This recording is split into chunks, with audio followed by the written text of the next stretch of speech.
sepse kanë qenë lojtarë shumë të rëndësishëm të Kosovës, si Rashica për shembull dhe Zhegrova, me mënyrën se si luan Foda, i bie që mos jenë shumë shpesh pjesë e lojës, madje futen shumë pak. Zhegrova nuk u fut fare në ndeshjen me e rëndësishme me Slovakinë. Shumë të rëndësishme që dhe të gjitha këto që ka bërë trajneri dhe gjitha ambienti, sepse ka dhe një ambient të shëndosh që po i shkon brapa trajnerit, pasi e rezultateve e ka forcuar dhe ka salduar të gjithë mentalitetet e tij.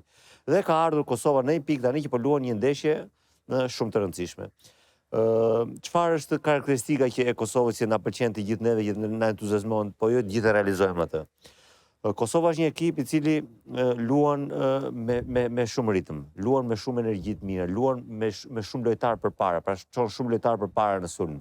Ka shumë lojtarë që shënojnë, ka shumë lojtarë të cilët e godasin portën, që shkojnë pra nuk që mbase në momentet caktuara nuk është të prekupohen shumë për fazën mbrojtëse.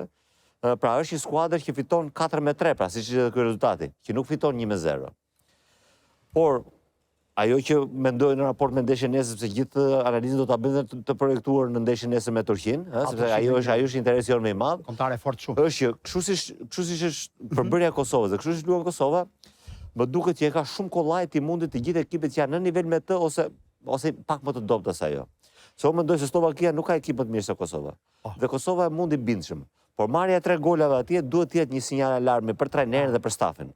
Sepse 4-3 është një humbi që të shqetëson dhe ishte një çik ndeshje rokamboleske, sepse ishte 1-0 për ata, pastaj shkom 2-1, po themi 2-2, vëmë rezultatin në po themi gati në kasafort. Tregoj personalitet, dhe psuam, po patjetër. Se nga 1-0 me qitin stil loje, me futboll mes fushë, me gabime në mbrojtje kërkote golin, zemrën ta bote Kosova, dhe kena parë me gëzimin atë ndeshje. Është e vërtet ajo, është që i dorë nga stili. Por kjo mënyrë loje të bën që me ekipet që janë pak më mirë se ty, po themi ose më mirë se ty, dukshëm teknikisht në letër, do të thonë e ke çik më të vështirë të fitosh.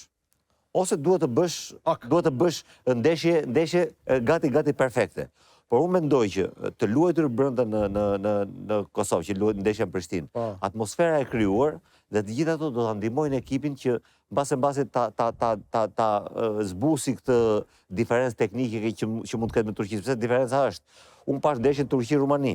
Dhe po shikosh formacionin e Turqisë, unë pash dhe si luajtën. Do të thonë ka 5 ose 6 lojtarë që janë lojtarë të nivelit botror. Në nivel botror, shumë të mirë. Dhe janë lojtarë shumë të mësuar me ndeshje të rëndësishme.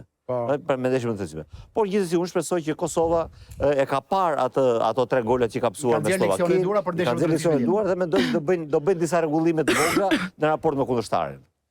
Ja dolën ban vëllezrit kosovar. Bravo. Zim? Ja dolën Manush.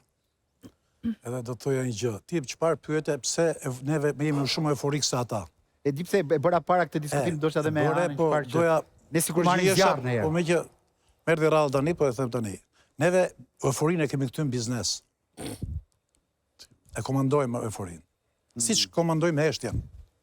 Tash e fillojmë më mbrapa emisionin për atë, do po të kishte dalë kombëtarja, do ishte bërë stërpolitizuar, do ishte bërë një model i madh, do ishte tejkaluar gëzimi.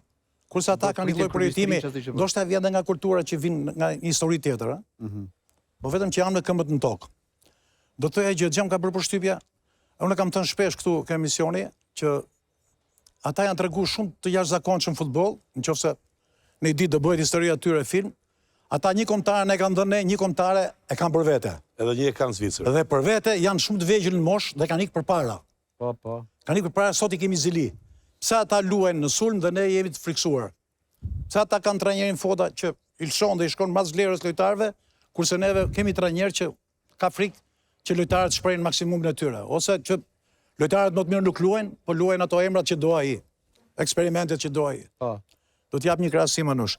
Kur u krijua kombëtarja e Kosovës, presidenti jonë e mori në patronazh presidentin e Kosovës. Që atëherë deri sot. I mori për dorë. Tashti, kur jemi këtë grad, Kosova duhet na marrë për dorë ne për të na treguar lojën e futbollit. Se jo. Ata futbollit që është loja kryesore, që është thelbi i kësaj pune, ne kemi nevojë të mësojmë nga ata.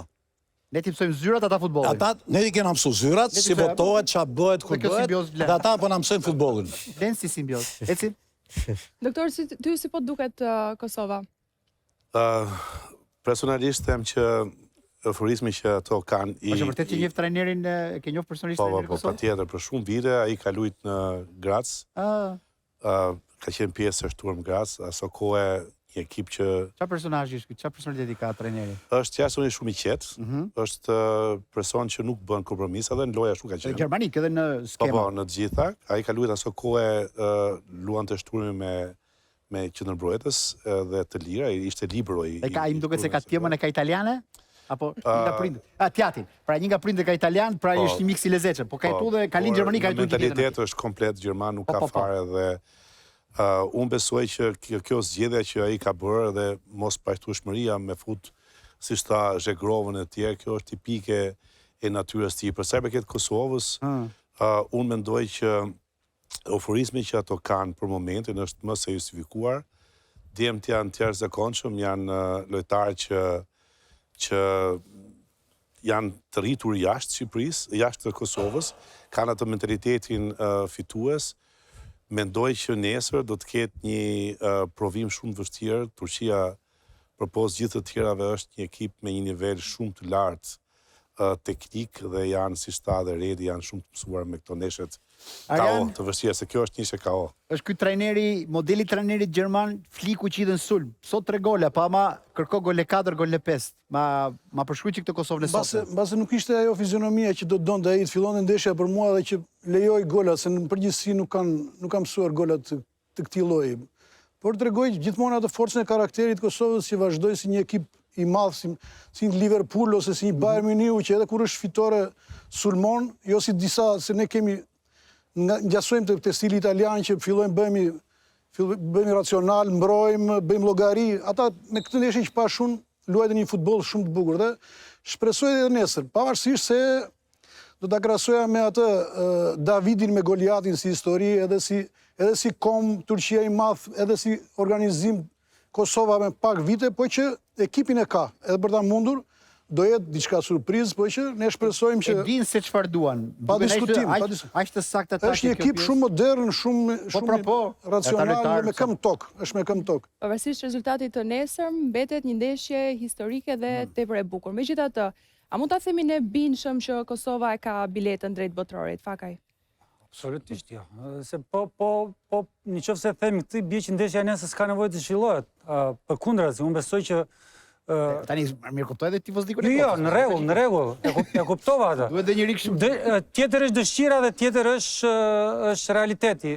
Sigurisht që Kosova nesër do përballet me një skuadër e cila vjen nga 60 apo 70 apo 8 milion banor, ndërkohë që Kosova është një vend i vogël. Edhe pa e kalu këtë ndeshje e bëri historinë Kosova. Absolutisht, ajo është gjë tjetër. Tani po flasim gjithë dakord. Ajo absolutisht. Tani po flasim për ndeshjen.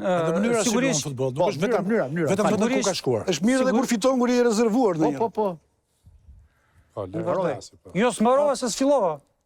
Po, ala s'ka fillu ky. Tani unë i dëgjova gjithë në prevasnje. Sa filloi unë tani s'ka. Ama si jepi tani s'ka. Në rregull. Si jemi mision politike, ka drejt që Okej, në rregull. Atëherë, po thosha që ndërkohë që në ndeshjen e kaluar Kosova kishte disa favore, të cilat ishin fusha që ja heq disi presionin, dhe fakti që po shkonte në një ndeshje ku pak a shumë atë që tha t'ju pak më parë, e kishte realizuar qëllimin e vet. Tashmë është në euforia bën të vetën, sado që ata të mundohen që ta mbajnë poshtë euforinë, sigurisht që ata janë ndjem të rinj, janë ndjem që s'janë mësuar me realitetet të tilla. Një farë euforie brenda për brenda është që të cilën duhet ta luftojnë dhe duhet maksimalisht ta mbajnë me këmbë në tokë, plus që nesër është një ekip tjetër. Sigurisht një ekip i madh, një ekip me shumë emra, ajo që u tha dhe pak më parë. Zhegrovë nesër ti, fusi Zhegrovë? Shiko, a gjëja më e mirë dhe arma më e fortë, ndoshta u tha dhe pak më para te Kosova përpos cilësive që ka, është fakti që ky trajner që në momentin e parë që erdhi vendosi standarde. Standardet cilat tek ekipi jon historikisht kanë munguar. Asnjëherë si kemi ditur kush janë standardet, pse duhet të luaj një apo pse s'duhet të luaj një lojtar.